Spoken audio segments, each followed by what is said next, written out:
Hello, everyone. Can everyone hear me?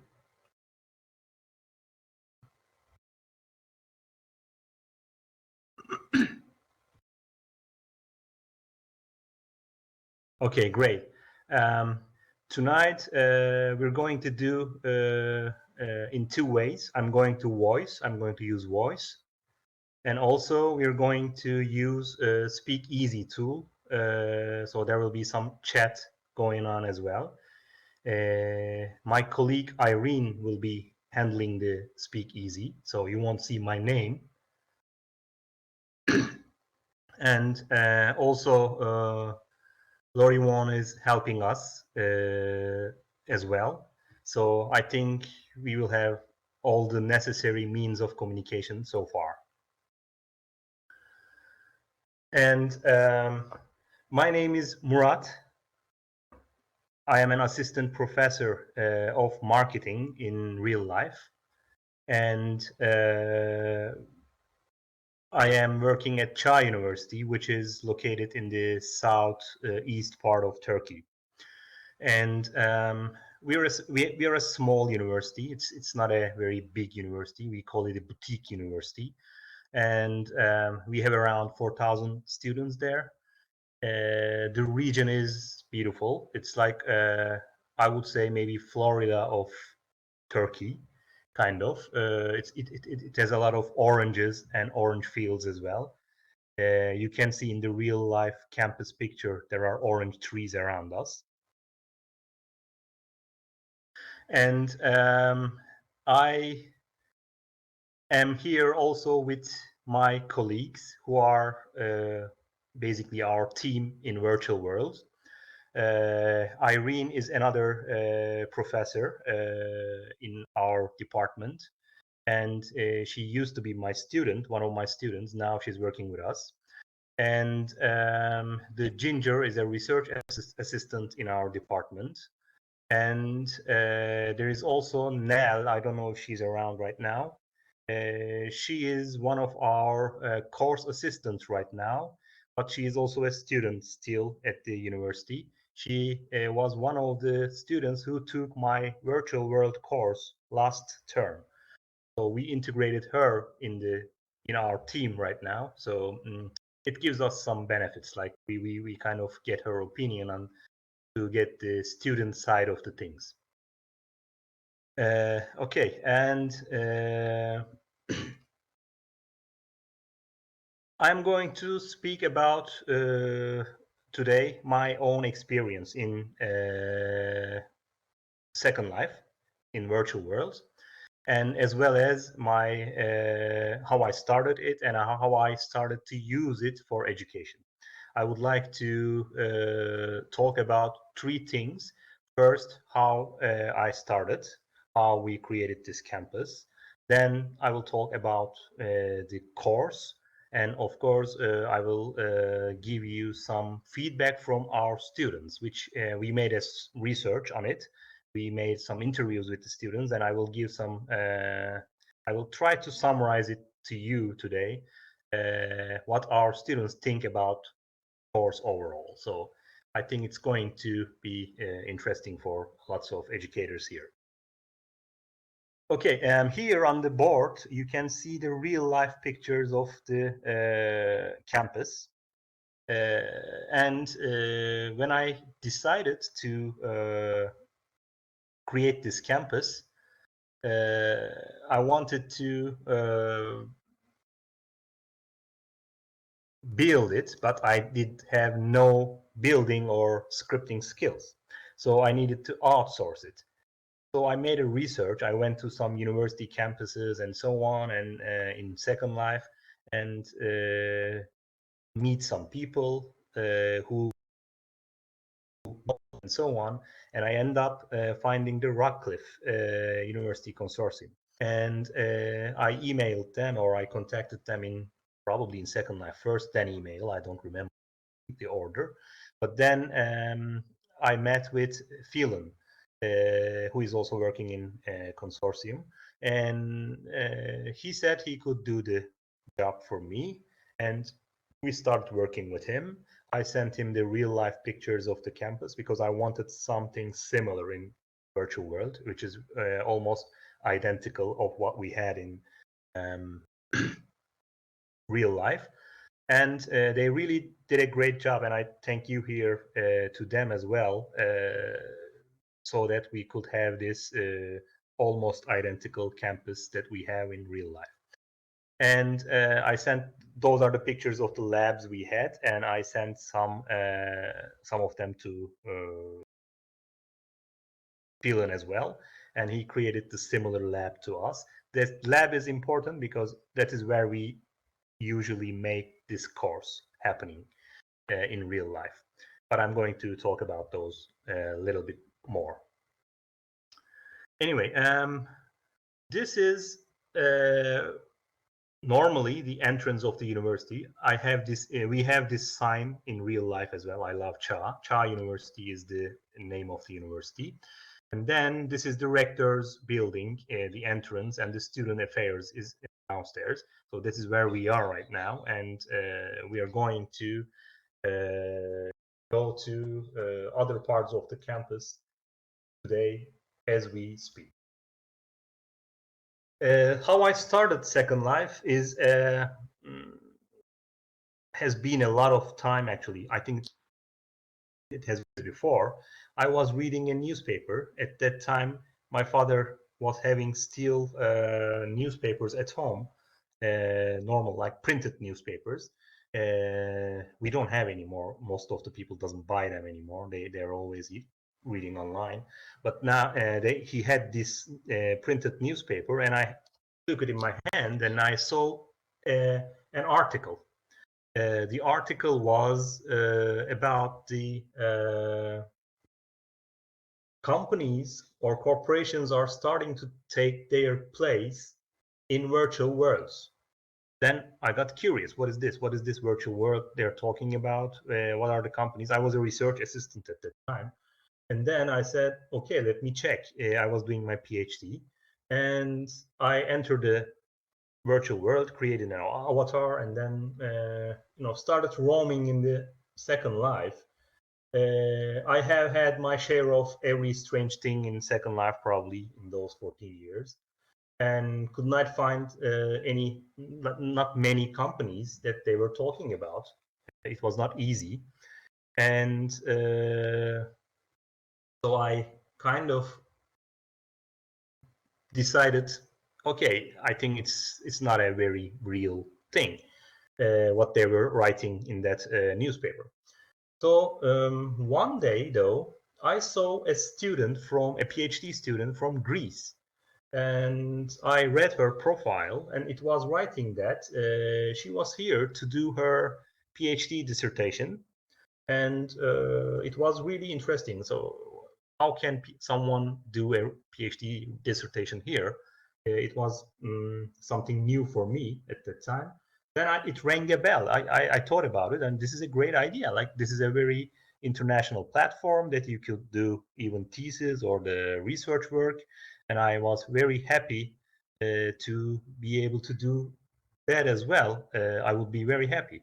So then I was supervising some masterpieces at that time.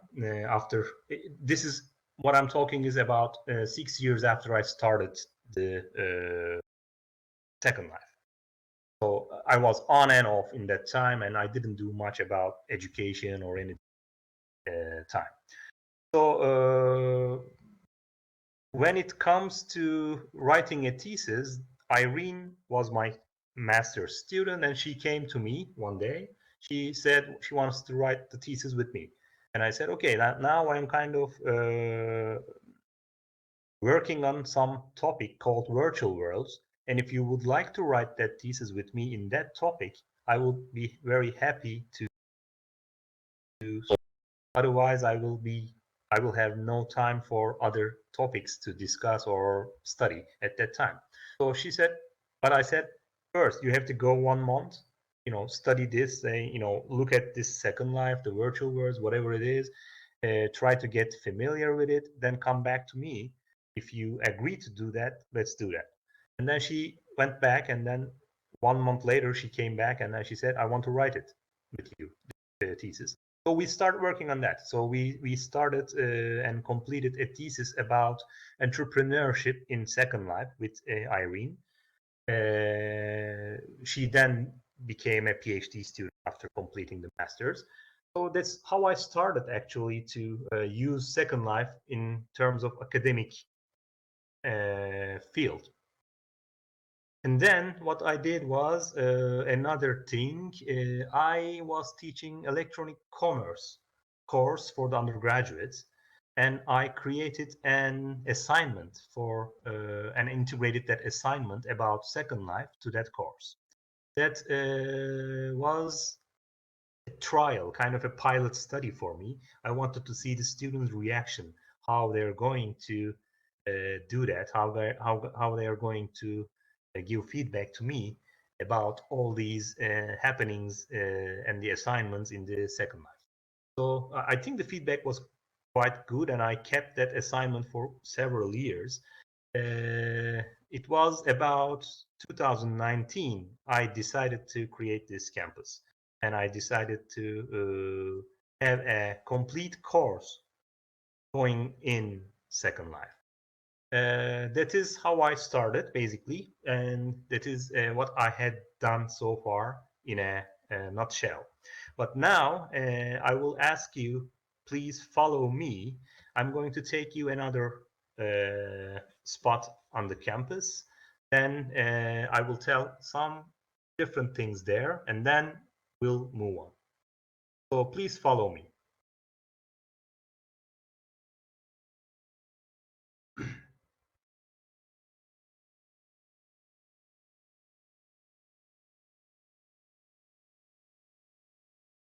You can see the orange trees around. That's I asked specifically to Phelan to put those on campus.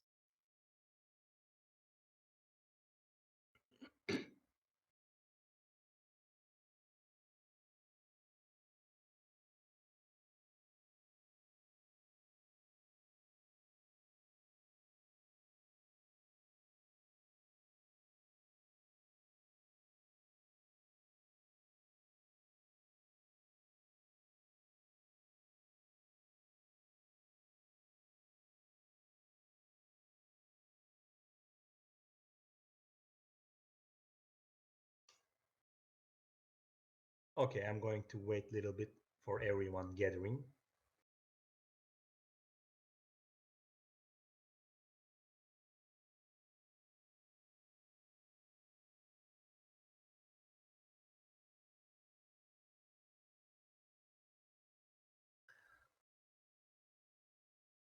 So I'm continuing the story from here. Um, okay, in 2019, we decided to offer an elective course in the fall term, which is called Virtual Worlds as well. And I mean, even though it is plural, we are only focusing on one virtual world in it, uh, which is the Second Life. Uh, and I wanted to make whole course in Second Life. It is the where we wanted where we want the students to be in at that point. And then I decided to offer this to as an elective course because this is a little bit strange course. This is going to be a strange course for my students or anyone else who doesn't know Second Life or virtual worlds. So we decided to offer it as an elective that then the students will be at least volunteer based as much as possible. So I think 17 students chose at the first time we offered this course, and the these 17 students gathered in a lab, and we taught them how to create an avatar as well as how to create an how to get in the Second Life there, and then we took it from there to the course as today. The first term in the fall 2019, the students had almost no idea what they have gotten into. Okay, it's like they didn't know what is Second Life, they didn't know what is virtual worlds, because virtual worlds mean in Turkish, it could be used in many meanings. Like if you are spending time in, for example, on websites surfing, you're saying that I am in virtual worlds in Turkish.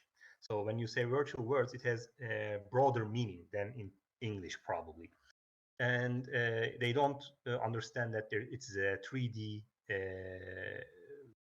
online environment with all those people. So we needed to describe it first. We needed to describe what is virtual worlds, what we mean virtual worlds when we talk, and then we also uh, wanted this course to be kind of a course teaching them, okay, you're going to use a different technology, a different digital platform that you haven't been introduced yet. And we want to show how other people in the world use this platform. That is one of the goals that we were aiming.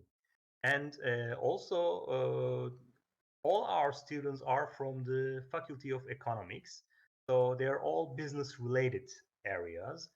Student of finance, student of management department, international trade and logistics department. This course is open to all these departments. So interdepartmental course, we could call it. And the the main or the common ground is business. So I wanted to add some business aspects to the course as well, so that it will be related to their area. But at the same time, we are doing many other things. One thing is they have to use English here, and our courses are normally offered in English as well. And when they come here, it is a great place for them to practice English. The other thing is they have to work in groups as teams, and the group work is one of the essential learning outcome of any business school today. And then we have virtual project management here that we practice while we were teaching this. So all these things combined together actually naturally they combine together because you are here, you are doing a group work, you are working with other people, organizations from the Second Life, which I will tell more in detail soon. All these things comes together, and here around you you can see that there are many objects created. Those are created by the students because we give them a crash course on building in this course. We outsourced it first from Rockcliffe. Someone came and taught us how to do it. And after that, one of my students was very interested in that, and now he took over. Actually, he's doing the job. He's basically teaching the building to our students for the other terms. And here we have a lot of material which Dylan left here, thanks to him again. And this is the presentation. This is the texture board behind us. The students can use those. And after that crash course, they have 1 week to create the object that they wish to create and put it here. This is this is considered as one of the assignments in the course.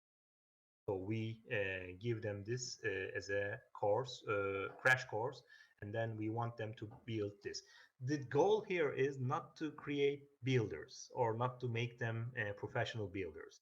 The goal here is to make them understand how these objects are built in Second Life and virtual world, how these worlds are created basically, piece by piece. So that gives them what is around them and how they are created, and this is why we encourage to do that. Some students really like it and continue to do things in virtual world like that, building and so on. Some doesn't like it, but that is one week assignment, so it's not really a big deal. out of the 14-week course. And the other thing is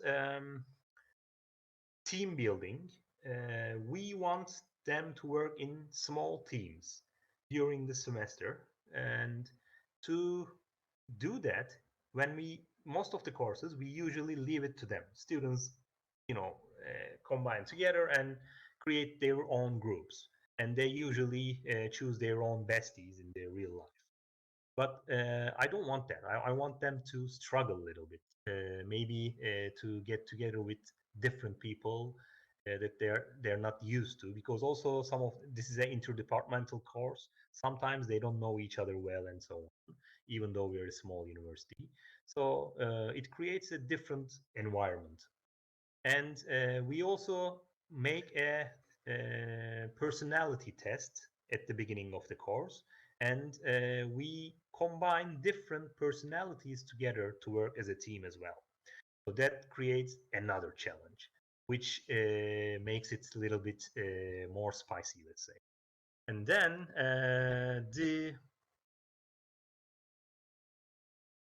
when we put them here as groups, which this is usually happening in the first couple of weeks, and then we put here a puzzle game on the campus. It starts here. It's like finding an object. When you find that object, it gives you a puzzle.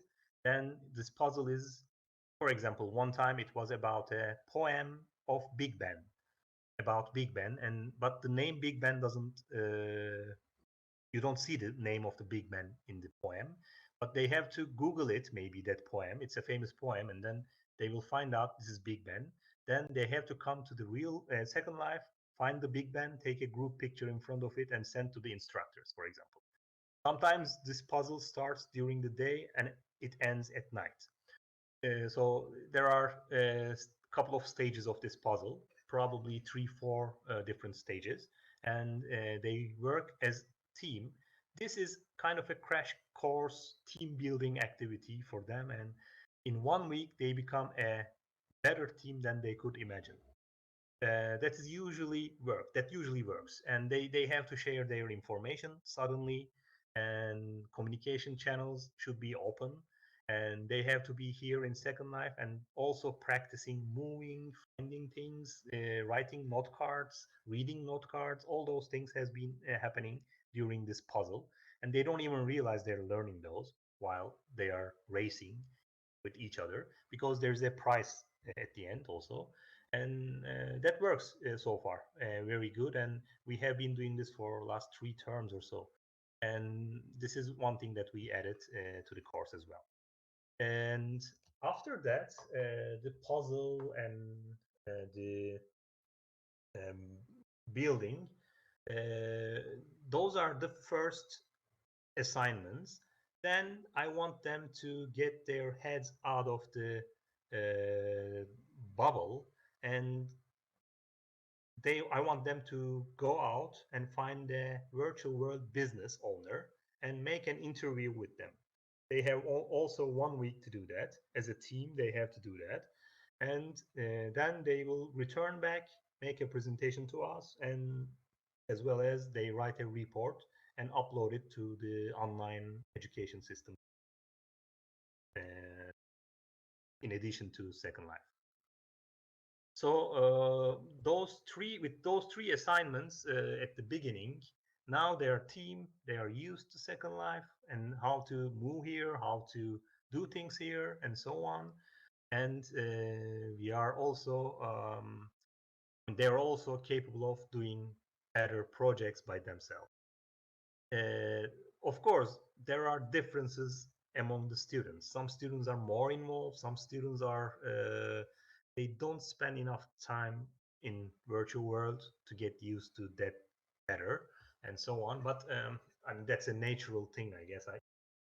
Every course or every thing try to do in the real world as well.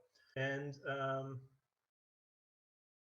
what we did was, after that, now I will ask you to go to the amphitheater behind us. You can take seats there. I don't want you to stand all night as well.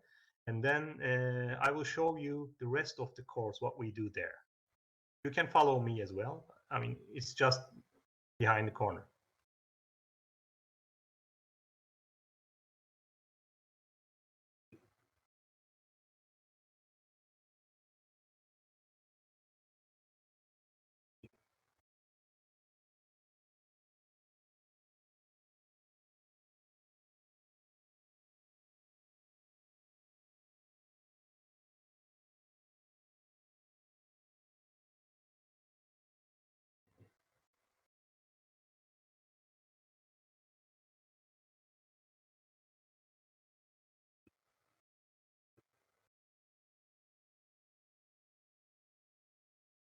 I will wait a couple of minutes so that everyone can settle.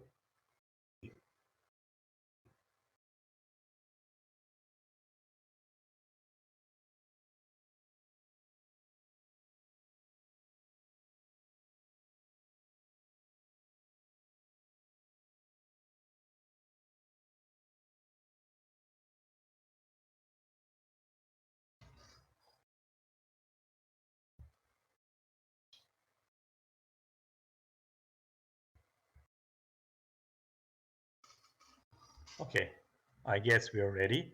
So I continue. Um, in my opinion, the real benefit in Second Life is out of the campus. I mean, we have to go out of the campus and see what the others are doing. When we get interacted with the others, when we get in touch with the other residents in Second Life, this is this is where it becomes rich. And I want the students to see what other people do, what other organizations do, and so on. So we, in the second part of the course, we more focus on to have guest lecturers from other universities sometimes depending on the availability at that time, or we are in touch with many people in Second Life. So sometimes they're busy, sometimes they're not, sometimes they're not around because of the real life and so on. So it might change depending on the term, but we have enough sources for that, I guess, and friends. They help us a lot, and luckily we managed to have always some good visitors or guest lecturers in our course. Sometimes it's a library. We visit a library in a virtual world. Sometimes it's a non-profit organization or a charity organization. We have been in Eat a Smile, which I'm going to talk about later on. We have been in a Whole Brain Health organization so far. We have been in Relay for Life, so on. So we had some people from those organizations present themselves, what they're doing here. They explain to our students, and the students are coming up, writing a report about their findings at that week. That is also another assignment. Those assignments are we use them as our evaluation as well. So they have a portfolio of assignments at the end of the course, and we are grading the students upon them. And also, we collaborate with many organizations here, and we are even looking for further collaborations. And one collaboration that has been very fruitful for last I don't know how many years. Even we work on a thesis about them and so on, and they have been very helpful to us. And I think our students help them as well during the process as well. And they are called Live and Learn in Kenya. Uh, they have a name here as also Feed a Smile, and we are working with them. Every term we have a final project with them. Our students are basically organizing an event, fundraising event for them, and that is their final project. But the difference here is this is than the other assignments in a way, because they have to work as a whole class, as a big team. So even working with 3, 4 people teams are challenging. Now they have to work 17, 19 students together as a team. They have to choose a leader, a team leader, a representative, and they have to do brainstorming sessions. They have to give us the project report they have to prepare, for example, a Gantt chart, who is going to do what other people are going to do, and so on.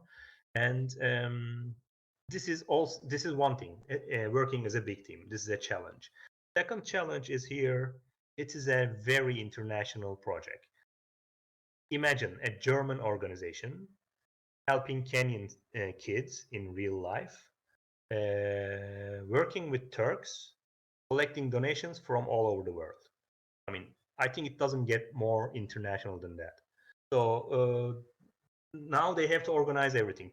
They have to put all these puzzles pieces together. The student's job is this, and they have to use English probably to do that. That is another challenge. The language barrier comes into the game, and then there is other issues such as the cultural differences, time zones. The event will be on what kind of time zone, so that who will be the audience. They have to come up with a marketing plan, PR, and they have to communicate, and they have to gather all these crowd when the event is happening. So this is really a multitask and very challenging project, and they have to do all these together. And so far they never failed, I could say. I mean, they managed to do that. They were always raising funds enough to help Kenyan kids in a scale. But the last term, it was, I don't know what was the real reason behind the last term's success, but it was way more successful than before. I mean, I think, I'm not sure, I forgot the exact number, but it was about 250 Ks or something like that in 3 hours they collected. And this money was basically used to get some food for around, I think, 400 kids in Kenya for a hot meal, and 100 English books for their library. We were managed to buy with only with one event. And students, of course, students were very satisfied. I mean, they don't know what is the final project when they started the course, but at the end, they're very satisfied because it's a social social responsibility act at the end, and they are very happy that they could help the kids in Kenya, which probably they never seen and they would never see. Maybe, I don't know. Hopefully they will at some point. But and it is they do that, all these things, while sitting in their home.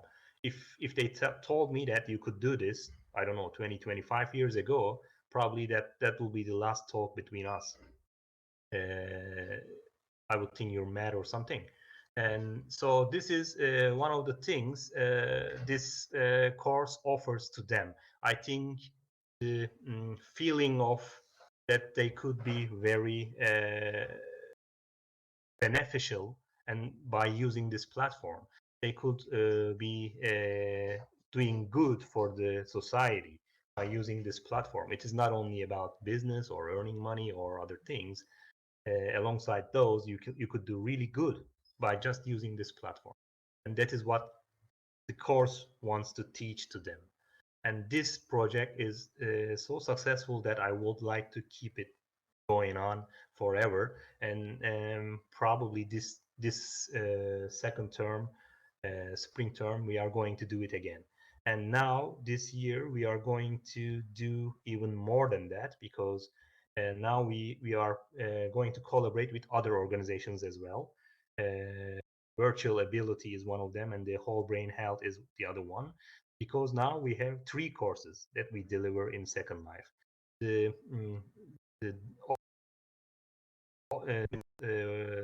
kind of agreed with me that I could deliver more courses in here. So I came up with other 2 courses. One of them is in Turkish, the same course in Turkish for the master's program. The other one is called Marketing and Sustainability. And the goal is here to do some projects about this sustainability issue, all the well-being, and we're going to work with whole brain health with that in the second term. These will be the first pilot actions for those, but probably we are going to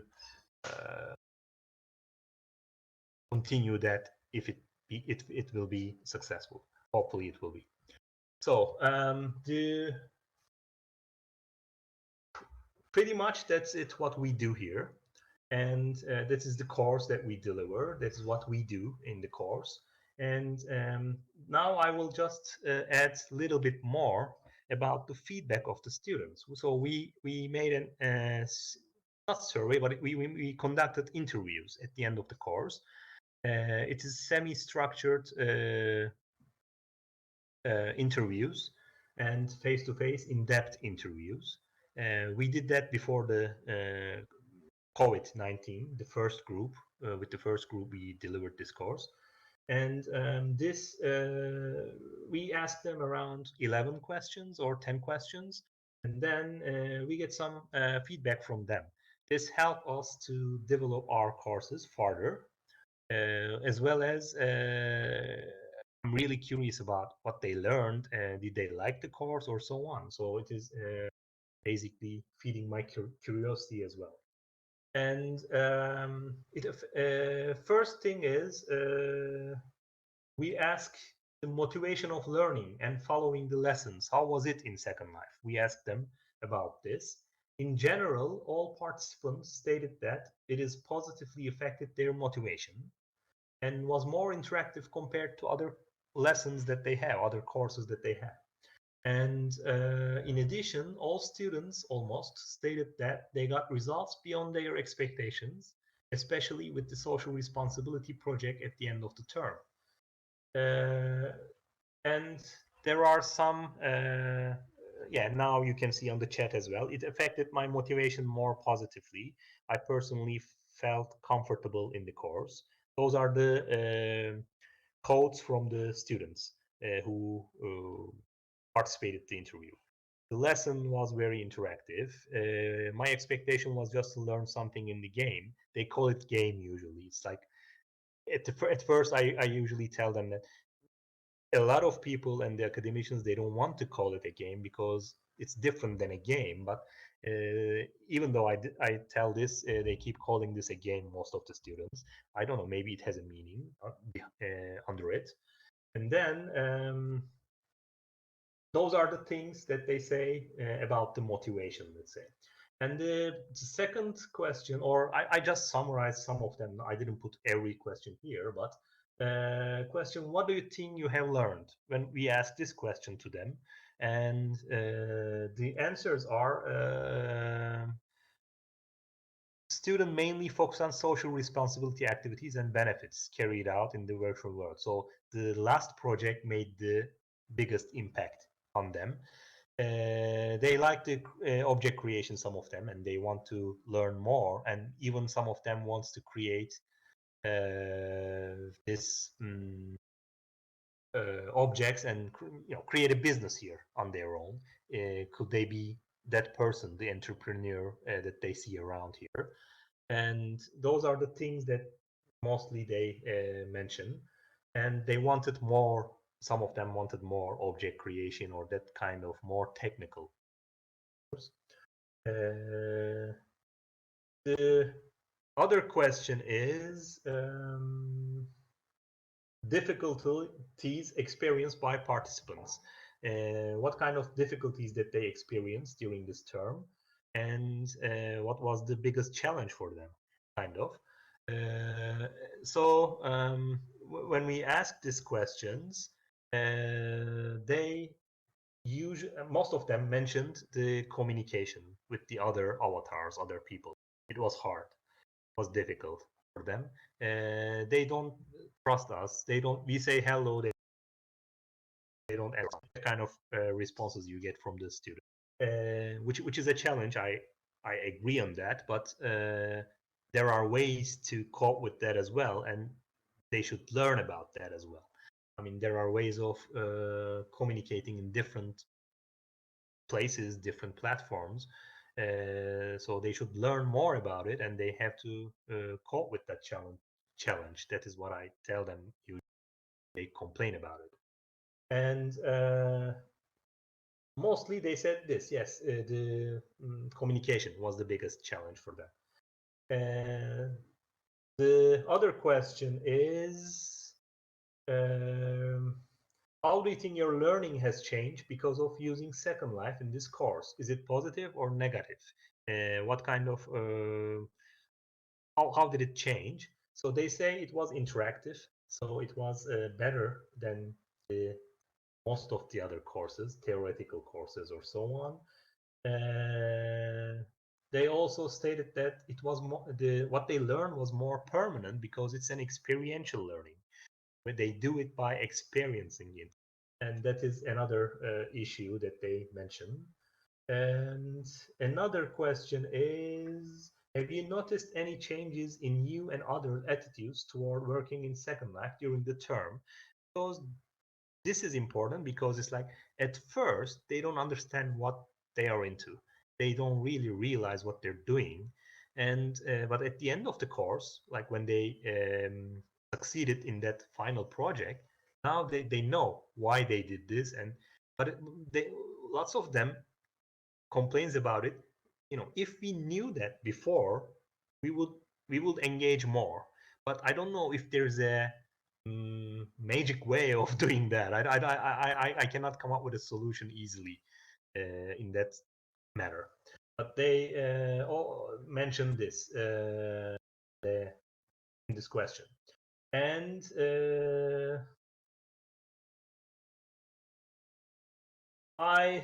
we asked them their intention to use what they learned in Second Life and real life. Would they continue using Second Life in their own real life? So this is kind of the question. And then they said most of them would say that they will use it, but I don't see most of those students again in the Second Life. I don't know. Is it because of the course has finished, so the game has finished, or some of them are interested, so they keep coming in here. Some of them, if they are doing or getting involved in deeply in the projects, for example. And Nell here is a good example of that. She was taking initiative during the last project. She was showing more interest than the average, let's say. So I wanted to keep her going. So I offered her that she could join our team as a course assistant kind of position and help us delivering the course the other term.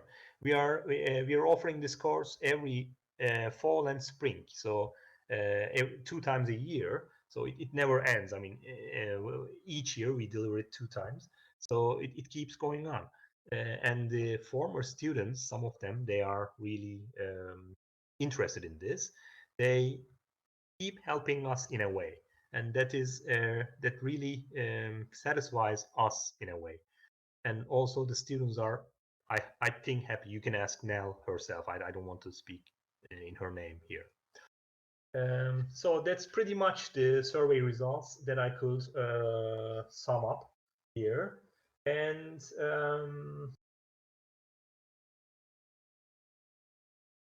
what we're going to do next is we are working on a lot of collaboration ideas with other institutions, the universities, as well as the organizations, with the projects and other things. And we want to do more here in Second Life as well as in virtual worlds. Maybe we might involve even different technologies in the future. I don't know, these augmented reality tools, the Internet of Things. There are a lot of different tools integrating with these kind of platforms, right? Maybe we would be thinking about those to use them in the future. We want to keep going. We want to do this more, and we are planning to maybe create a module or I don't know, a course which is an inter-institutional course. Like my students from Turkey, someone else's students from Europe or America, USA, they come together in a virtual classroom and they work in those projects that I mentioned. That would be a really interesting project to see in the future, near future, for me. And please, if you want to contact us, we're going to give our contact here. I think during the easy speak easy chat, we also put here a website that we are documenting what we're doing here right now in a website with the 3 courses we have. And my email addresses will be here soon. And then you can contact me if you want to talk more, or if you want to collaborate, or if you have any ideas. Please feel free to talk to me or any of my colleague here. And I think we can move on to the question and answers section. Thank you for listening.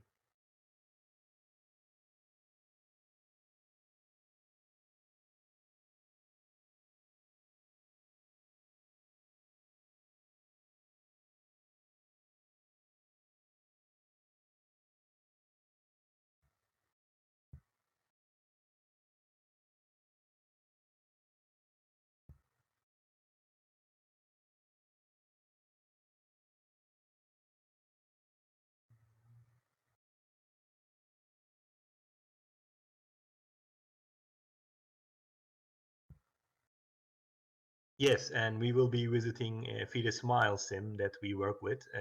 That you, if you haven't seen or been there, we can show you there as well at the end of the question and answers.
Yes, the project helps a lot for the students, I believe, and to understand why this is an important technology that we're using here.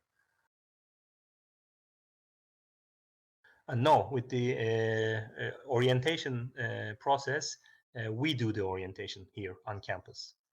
I give them a theoretical knowledge at first, and then we tell them the basics of communication, how to move, and basically then they jump in the sea with the puzzle game. And that is a really good teaching tool as well.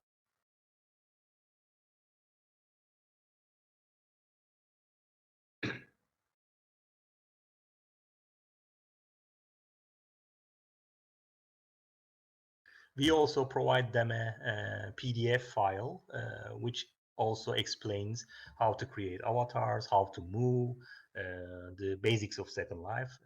So we give them this document, and then we meet them here in Second Life, the campus, and we teach them how to move, how to talk, how to communicate, etc.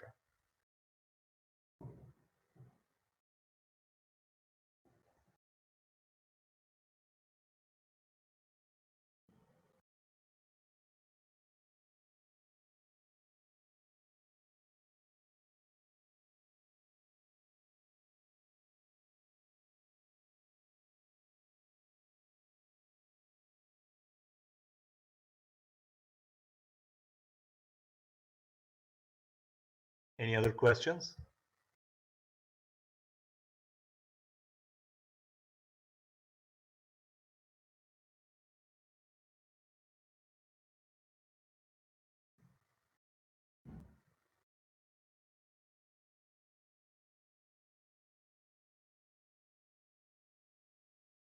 There is a Turkish community, but the number is very limited compared to USA or European countries. Probably, I met less Turks than uh, the other nationalities here. And then we are, though, getting to know some people during the process. One of them is a businessman. He's building ships, and he always contribute to our projects. Usually, our students find him for interviewing every term. So he's kind of a partner as well.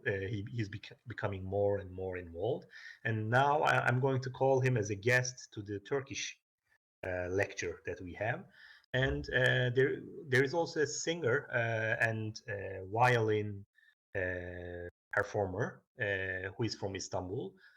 She also we also met her last term, and we invited her this last Monday. She was in our course to talk about her own experience. So we are finding some Turkish um, people also in the process, but the number is limited. Yes, I can say that. And John asked something that I wanted to answer. Do your students spend much independent time in SL between classes? Um, Mostly because of the assignments, I see the students here. Like when I teach, we are here together, and then if they have an assignment at that week to do something in here, usually close to the deadline, it's even more. Last 2 3 days, I see a lot of people here. They're online. And let me check what else.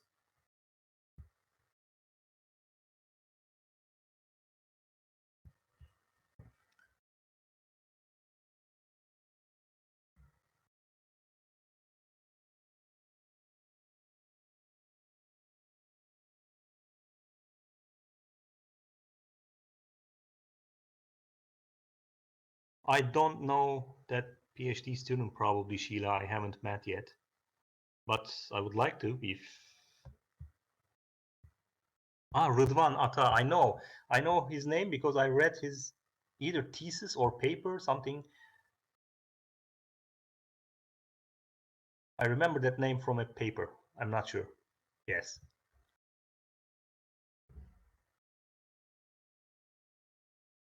he had something published in an education journal, I guess.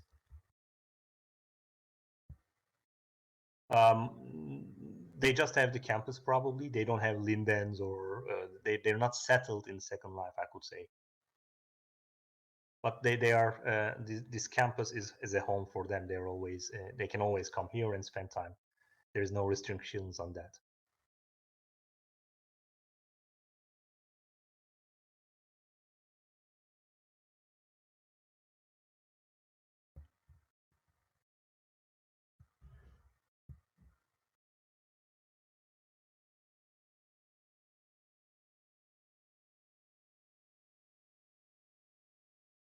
Yes, exactly. The campus is their home.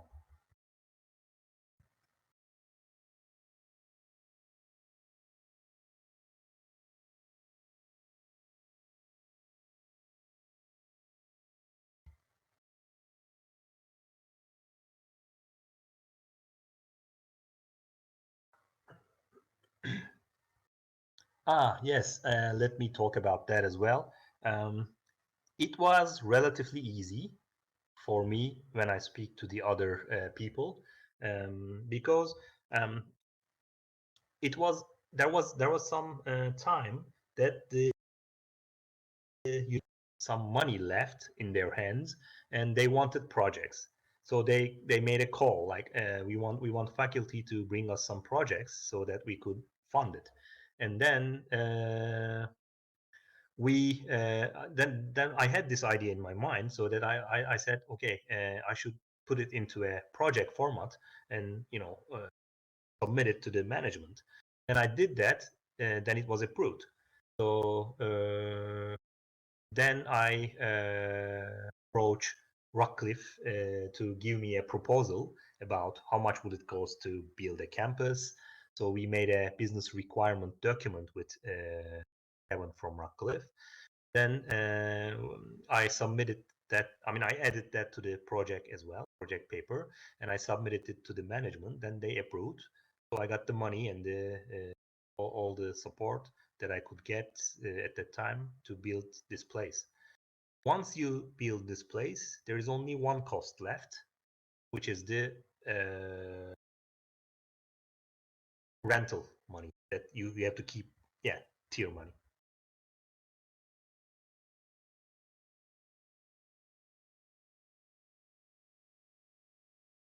And I always do that.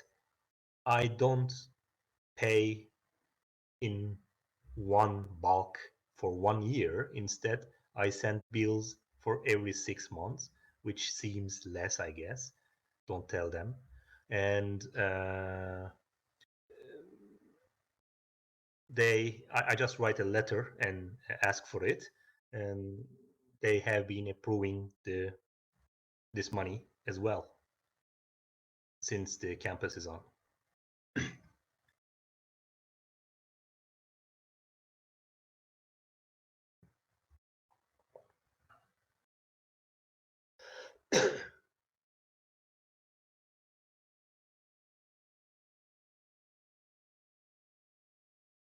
Thank you so much.